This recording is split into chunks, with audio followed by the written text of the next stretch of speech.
اچھا خیر، اب تم مجھے بتاؤ کہ یہ منگنی کا کیا قصہ ہے۔ ذرا سکون کا سانس ملا تو ہالے کو ادھوری بات یاد آ گئی اور وہ پرجوش کرسی پہ آگے ہو کر بیٹھی، اور حیا نے بھی پلٹ کر دیکھا اور مسکرا دی۔ جو تناؤ اور پریشانی وہ تھوڑی دیر پہلے محسوس کر رہی تھی وہ پینٹری کی فضا میں تحلیل ہوتا جا رہا تھا۔ ہاں بتاتی ہوں۔ وہ کرسی پہ آ بیٹھی اور گورسل شٹل آنے تک تو وہ سارا قصہ سنا ہی چکی تھی، اور بس میں بھی سارا راستہ وہ دونوں یہی باتیں کرتی رہی۔ اور پھر ہالے نے اس سے پوچھا کہ اگر وہ یہ سب جانتا تھا تو اس نے پہلے اظہار کیوں نہیں کیا؟ اب کر دیا نا، یہی بات ہے۔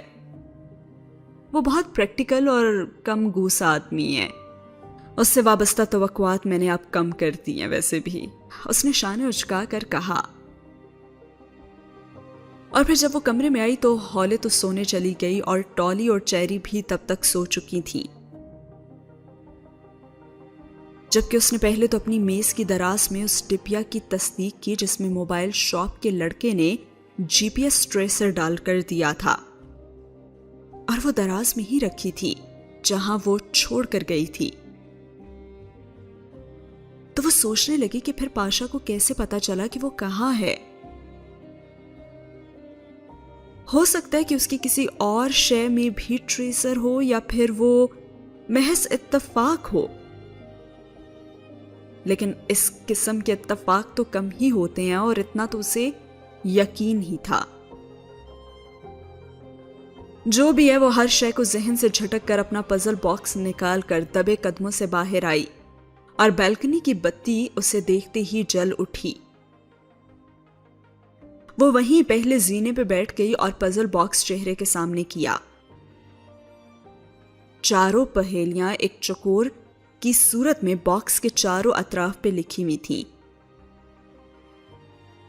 چکور سکوائر یعنی ٹاکسم سکوائر۔ دھڑکتے دل اور نم ہتھیلیوں کے ساتھ وہ سلائیڈز اوپر نیچے کر رہی تھی۔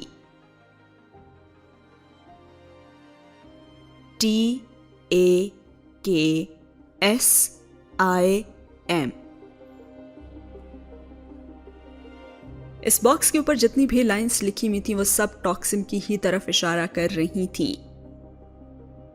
پہلی بار جب وہ اس سے جہان سے ملی تھی وہاں پہ تو اس کی ہیل ٹوٹی تھی، اور وہ ہیل تھی لکڑی کی ہیل، اور وہ سرخ لکڑی کی ہیل تھی۔ تو جو پہلی لائن تھی snap there a blooded pine، blooded یعنی خون، سرخ لکڑی اور لکڑی کی ہیل، وہ ٹاکسم میں ہی ٹوٹی تھی۔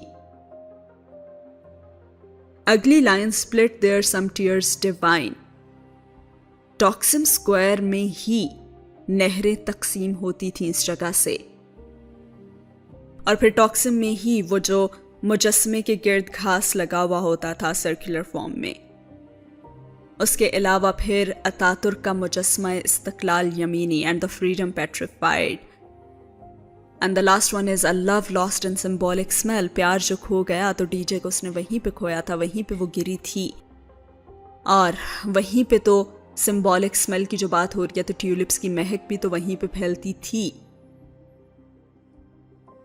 انڈر وچ دا لائنز 12، اور لکیروں کی بات جہاں تک ہے تو وہاں پہ میٹرو لائنز، ریلوے لائنز تھیں۔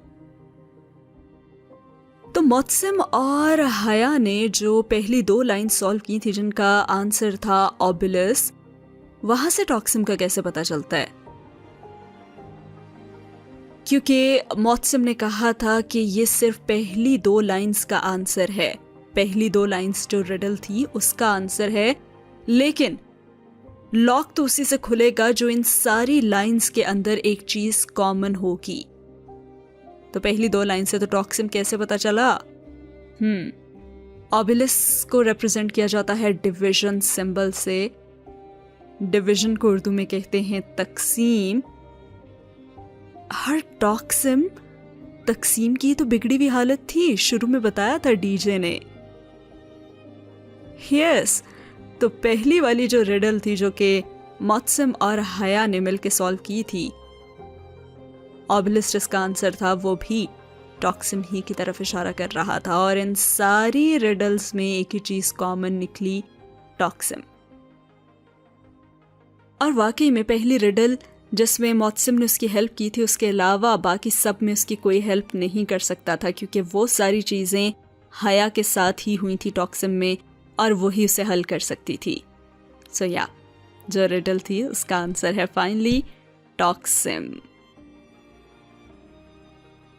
تو اب اس نے ٹاکسم کا ایک ایک کر کے حرف اپنی جگہ پہ وہ لے کر آئی، اور آخری حرف ایم جیسے ہی جگہ پہ آیا تو کلک کی آواز کے ساتھ واقعی میں وہ باکس کی دراز سپرنگ کی طرح باہر نکلی، اور وہ بنا پلک جھپکے بے یقینی سے باکس کے اندر دیکھ رہی تھی۔ تو کیا اس نے میجر احمد کا پزل باکس حل کر لیا تھا اور وہ باکس کھول چکی تھی؟ دراز میں ایک سفید مستطیل کاغذ رکھا ہوا تھا، اور وہ کاغذ پوری دراز میں فٹ آ رہا تھا۔ اس نے 2 انگلیوں سے پکڑ کر کاغذ باہر نکالا، اور بالکنی کی مدھم روشنی میں وہ کاغذ پہ لکھی تحریر بنا کسی دقت کے پڑھ سکتی تھی، جس پہ لکھا تھا 2 full stops under the key، چابی کے نیچے 2 فل سٹاپس۔ اس نے بے یقینی سے وہ سطر پڑھی جو کاغذ کے اوپری حصے پہ لکھی ہوئی تھی۔ تو کیا یہ کوئی مذاق تھا یا اپریل فول؟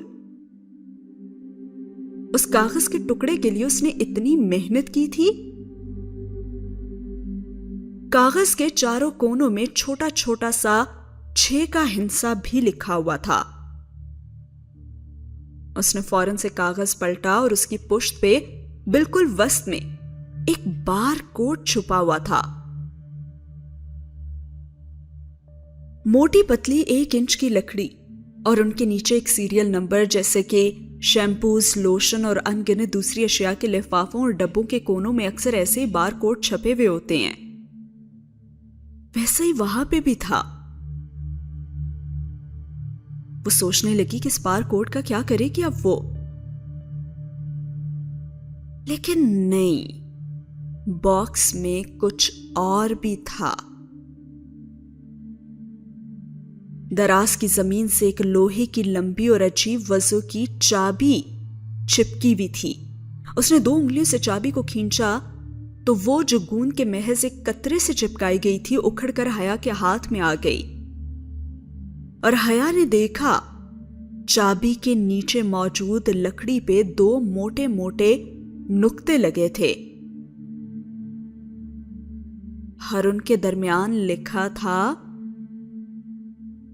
ایمنت، EMANET۔ اور پھر وہ سوچنے لگی کہ کیا یہ پھر کوئی پزل ہے یا کوئی پہیلی، اور یہ جو چابی کے تلے 2 فل سٹاپ ہیں یہ کیا ہیں؟ وہ دونوں نقطے اسے مل گئے تھے، لیکن اب وہ ان کا کیا کرے؟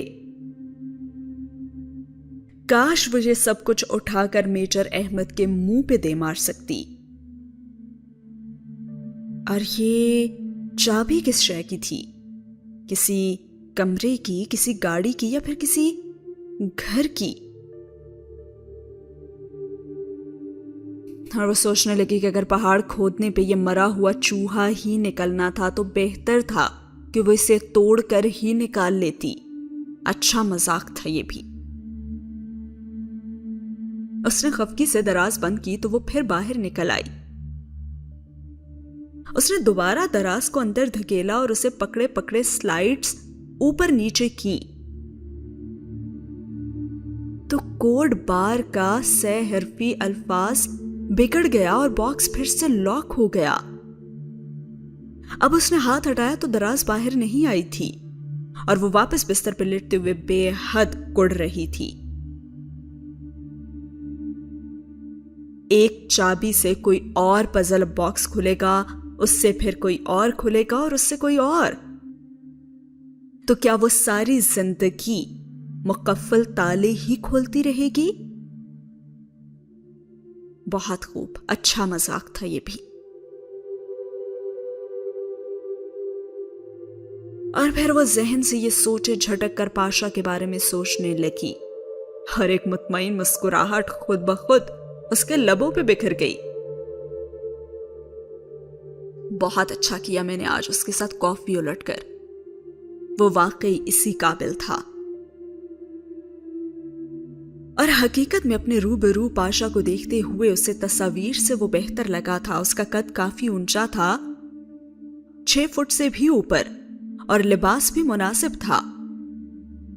آنکھوں پہ بغیر فریم کی گلاسز لگائے اور ذرا ذرا سی بڑی ہوئی شیو۔ وہ روبرو دیکھنے میں بس ایسا تھا کہ مقابل اس کی عزت ہی کرے، لیکن اس سے بڑھ کر کچھ نہیں۔ ہینڈسم تو وہ اسے کبھی لگا ہی نہیں تھا، اور نہ ہی اس کی شخصیت میں کوئی سحر تھا جس کی باتیں اکثر بہاریں کرتی تھی۔ وہ دیکھنے میں بس ایک درمیانے درجے کا آدمی لگتا تھا، یا پھر شاید استقلال اسٹریٹ میں چہل قدمی کرنے کے لیے اس نے خود کو ایک عام آدمی کی طرح ڈریس اپ کر رکھا تھا، شاید یہی بات ہو۔ وہ انہی سوچوں میں گھری کب نیند کے سمندر میں ڈوب گئی اسے علم نہیں ہو سکا۔ and the scene is over۔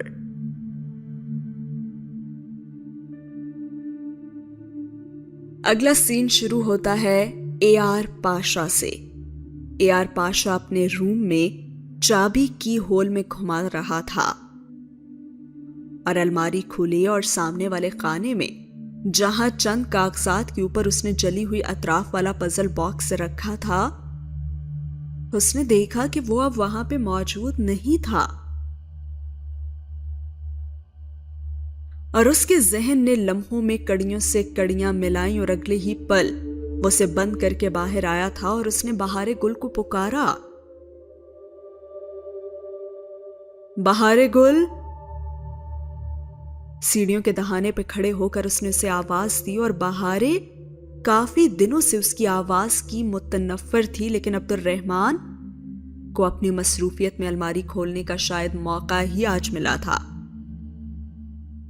اس لیے اب اس کی آواز سن کر وہ جو ٹی وی کے سامنے بیٹھی تھی تابع داری سے اٹھی اور سر جھکائے بڑے ہی مؤدب انداز میں سیڑھیاں چڑھنے لگی۔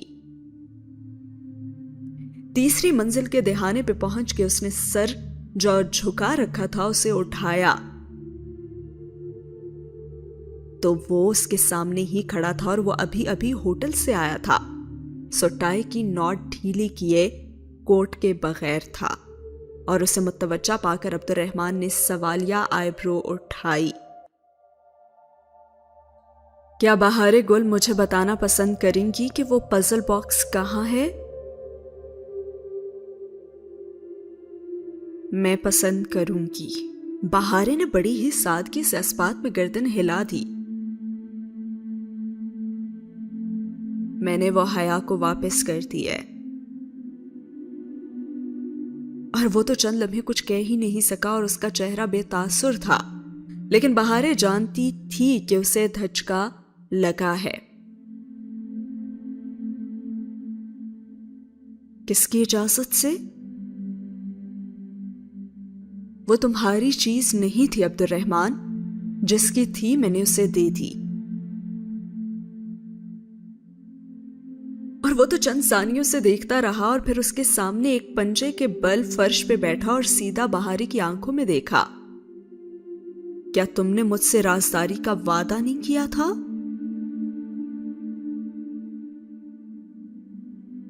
میں رحمان کے بندے کو خوش کرنے کے لیے رحمان کو ناراض نہیں کر سکتی، میں جھوٹ نہیں بول سکتی تھی، اور اس کی بڑی بڑی آنکھیں بھیگ گئیں۔ اے آر پی اسے کہنے لگا، جو جتنا اچھا جھوٹ بولتا ہے نا بہارے، یہ دنیا اسی کی ہوتی ہے، لیکن پھر اس کی آخرت نہیں ہوتی، یہ عائشہ گل کہتی ہے۔ اور وہ زخمی انداز میں مسکرایا۔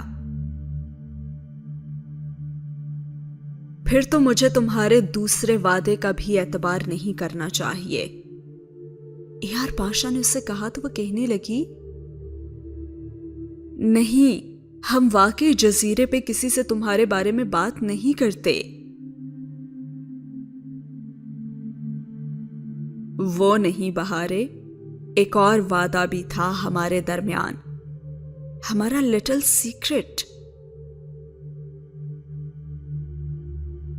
اور بہارے کے تو کندھوں پہ ایک دم بہت بھاری سا بوجھ آ گرا۔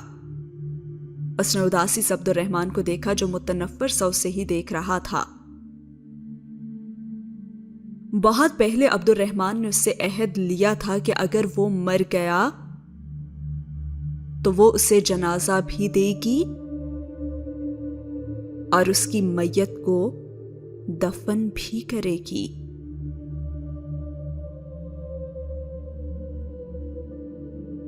اور بہار اس سے کہنے لگی،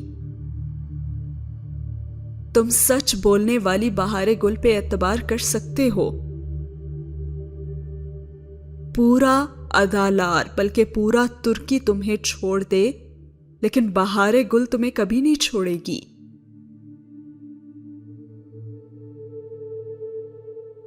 اور عبد الرحمن اس کے سامنے آیا اور اس سے کہنے لگا، اور ہو سکتا ہے نا کہ ایک وقت ایسا آئے جب تم مجھے پہچاننے سے بھی انکار کر دو۔ تم کہو کہ کون ہے عبد الرحمن اور کہاں کا عبد الرحمن۔ اور بہار افسردہ ہوئی اور اس سے کہنے لگی، تم ایسی باتیں مت کیا کرو، مجھے دکھ ہوتا ہے۔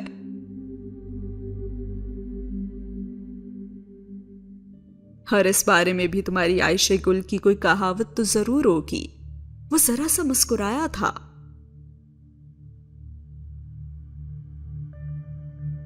اس کو چھوڑو، وہ تو بہت کچھ کہتی رہتی ہے، میں دوسرے کان سے نکال دیتی ہوں۔ اس نے ناک پہ سے مکھی اڑا کر گویا عبد الرحمن کو اپنی وفاداری کا یقین دلایا۔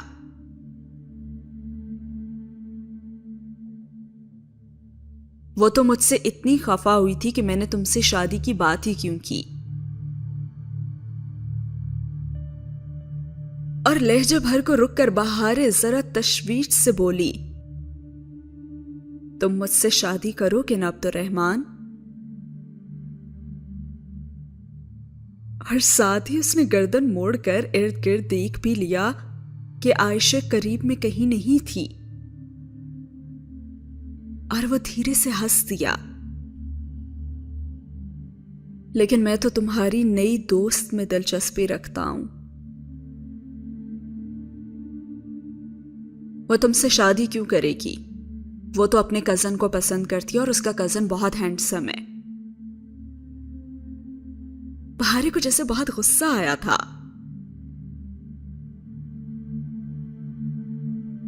اور تمہاری دوست کو عبد الرحمن جیسا کوئی بدصورت بھی نہیں لگتا ہوگا، ہے نا؟ یہ سچ ہے، اسے تم بالکل پسند نہیں ہو، مگر مجھے تم سے زیادہ کوئی ہینڈسم نہیں لگتا۔ اور وہ مسکراتے ہوئے اٹھ کھڑا ہوا اور بہارے نے گردن اٹھا کر اسے دیکھا۔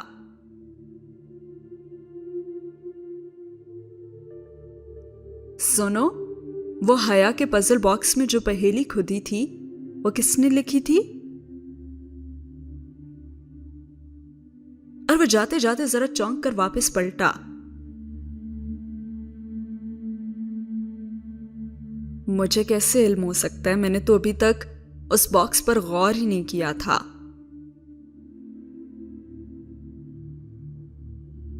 نہیں، دراصل میرے باکس کی پہیلی اور حیا کی پہیلی بالکل ایک سی ہی لکھی تھی۔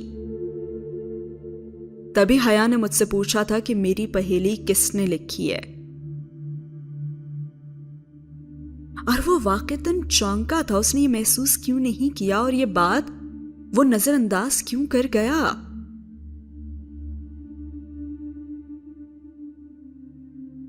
اچھا، تو پھر تم نے کیا کہا؟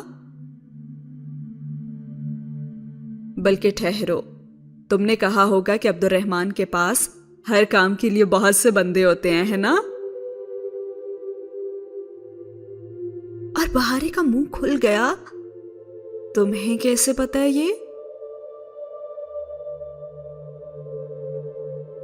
بہار گل، میں تمہاری سوچ سے بھی زیادہ اچھے طریقے سے تمہیں جانتا ہوں۔ اور پھر وہ کہہ کر رکا نہیں تھا اور بہار نے آزردگی سے اسے جاتے ہوئے دیکھا تھا۔ وہ اس سے خفا تھا اور وہ جانتی تھی، لیکن عائشہ کہتی تھی بندہ خفا ہو جائے تو خیر ہے، بس رحمان خفا نہ ہو۔ اف، اس نے سر جھٹکا۔ عائشہ گل کی یہ کہاوتیں، اور ساتھ ہی ہوا یہ سین ختم۔ کیا بات ہے بھائی، بہار گل صحیح فٹ جا رہی ہیں آپ۔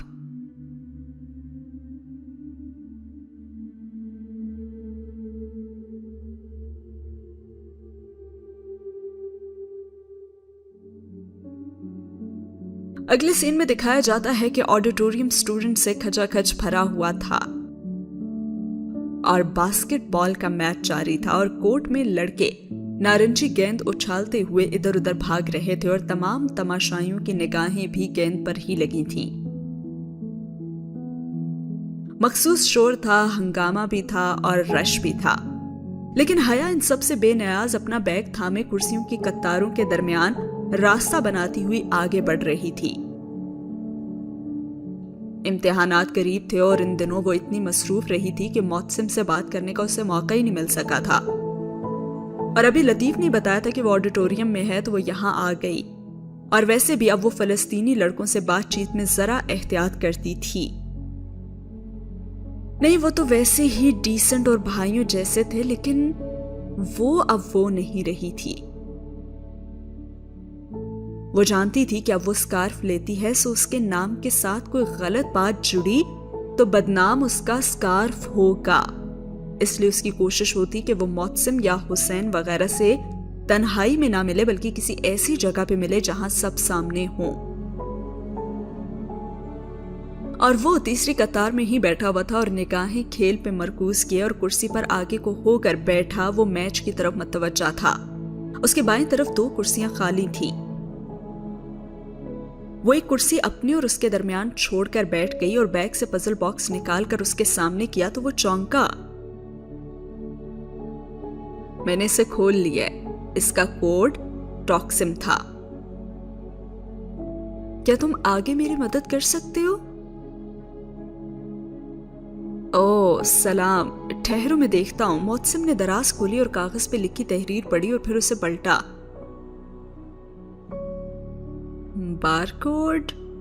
بارکوڈ تو اشیاء کے پیکٹس پہ لکھا ہوا ہوتا ہے نا، اس سے تو کوئی مشین ہی ڈیٹیکٹ کرتی ہے۔ یہ بارکوڈ بھی نا کسی مشین کے لیے ہی ہے تاکہ وہ اسے پہچانے، لیکن کدھر؟ شاید اس سطر سے کوئی مدد مل جائے۔ وہ پھر سے کاغذ پلٹ کر سطر پڑھنے لگا اور پھر نفی میں سر ہلا کر دراز سے چابی اس نے اٹھائی۔ بظاہر تو یہی لگتا ہے کہ یہ سطر اس چابی تلے لکھے 2 نقطوں اور اس لفظ کی طرف ہی اشارہ کر رہی ہے، اور یہ لفظ کسی تالے کی طرف شاید اشارہ کر رہا ہے۔ اور ویسے امانت کسے کہتے ہیں؟ اس نے ذرا الجھن سے پوچھا۔